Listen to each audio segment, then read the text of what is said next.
सबसे पहले जब पढ़ाई के समय लेख लिखना सीखे थे तो जनसंख्या पर ही सीखे थे। भी जनसंख्या का भारी विस्फोट है और जनसंख्या बढ़ रही है। नारे भी सुने दीवारों पर, हम दो हमारे दो, और पालन भी कर रहे हैं। और देश भर में चिंता भी है, दुनिया में भी शायद इस बात की चिंता है, जनसंख्या वृद्धि हो रही है। सभापति महोदय, मैं इस बात का तो समर्थन करता हूं कि जनसंख्या पर रोक लगे, पर जिस मंशा के साथ मेरे साथी अविनाश ने ये संकल्प पेश करा है, मंशा ठीक नहीं। अब एक विचारधारा के साथी बोलते रहे तक इन्होंने 5 बार जिक्र करा जाति और धर्म का।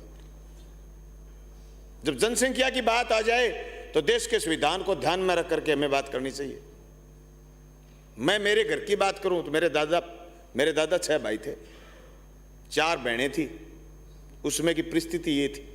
आज हम 2 भाई, 2 ही बच्चे, क्योंकि परिस्थिति आज ऐसी है। अगर हम कोई कानून देश के किसी भी नागरिक पर थोपना चाहें तो मैं समझता हूं वो कानून सिरे नहीं चढ़ते। जैसे आपने ही कहा कि आपने 1977 की इमरजेंसी में जनसंख्या नियंत्रण का 20 सूत्री कार्यक्रम में भी एक कार्यक्रम था, आप उसको थोपना चाहे, लोगों ने उसको एक्सेप्ट नहीं करा। और मैं समझता हूं इमरजेंसी को अगर लोगों ने सबसे ज्यादा अगर कोई बिसराया तो इस बात से कि जबरदस्ती आप नसबंदी कर रहे थे। ये बात हमने बुजुर्गों से सुनी। सभापति महोदय, ये सारी बात सही है, लेकिन यह भी हमें देखना पड़ेगा कि अगर एक तरफ आप बात करते हो शास्त्रों की, एक तरफ बात करते हो आप रीति रिवाजों की, एक तरफ बात करते हो आप धार्मिक ग्रंथों की, तो हमने ये भी सुना है कि जिसको चांच मिली है उसको चूगा भी मिलेगा। मैं जिक्र करना चाहूंगा देश और दुनिया के प्रोडक्शन में जनसंख्या की भागीदारी का।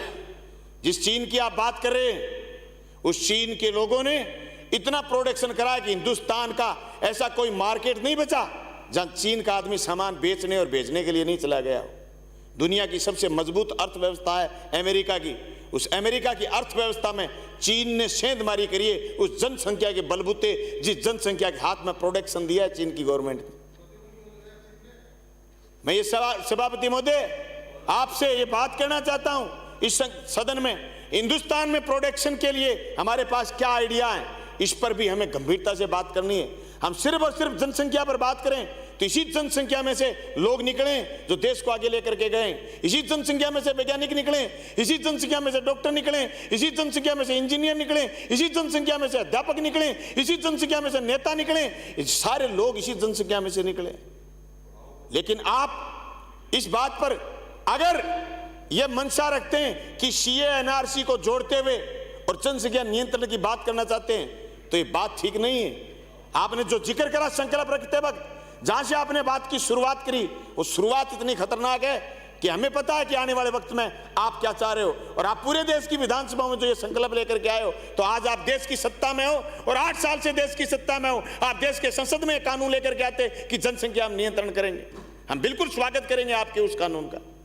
सभापति महोदय, आज देश में जिस टाइप की जरूरत है इस जनसंख्या को, गंभीरता से हमें इन बातों पर भी चर्चा करनी चाहिए। गंभीरता से इस बात पर चर्चा करनी चाहिए कि पर हाथ हम काम कितना दे रहे हैं, पर हाथ हम रोजगार कितना दे रहे हैं, पर आदमी के प्रति हम शिक्षा की और स्वास्थ्य की दायित्व कितना निभा रहे हैं, उसके परिवहन के लिए हमने साधन क्या इंतजाम सरकारों ने करें। ये व्यवस्था भी हमें देखनी है। इन व्यवस्थाओं को सिर्फ हम ये कह करके टाल दें कि साहब हमारे यहाँ इन चीजों की कमी होगी, तो मैं आज फिर कहना चाहता हूं, जो मेरे हाथ में इंस्ट्रूमेंट है ये चाइना मेड है। हिंदुस्तान को चाहिए कि हिंदुस्तान में चीजों का निर्माण करे। ये जनसंख्या है जो दुनिया में छा जाएगी। हिंदुस्तानी जहां भी जाता है छा जाता है। हिंदुस्तानी जहां भी गया है वह अपना रुतबा छोड़ा है। आज फिजी की सियासत हमारे हाथ में, आज ब्रिटेन में प्रधानमंत्री हमारे लोग इतने पावरफुल, इतने तेज हैं, उनको दुनिया में भेजने की और दुनिया में चीजों के साथ भेजने की, उत्पादन के साथ भेजने की, बाजारों पर कब्जा करने की और करवाने की सरकार कदम उठाए। मैं इस बात का तो समर्थन करता हूं संकल्प का कि जनसंख्या पर नियंत्रण हो, लेकिन जिस भावना के साथ संकल्प लाया गया है उस भावना की मैं मुखालफत करता हूं, मैं विरोध करता हूं। भावना ठीक नहीं है मेरे साथी की, मुझे ऐसा महसूस हुआ, इसलिए मैं इस संकल्प के विरोध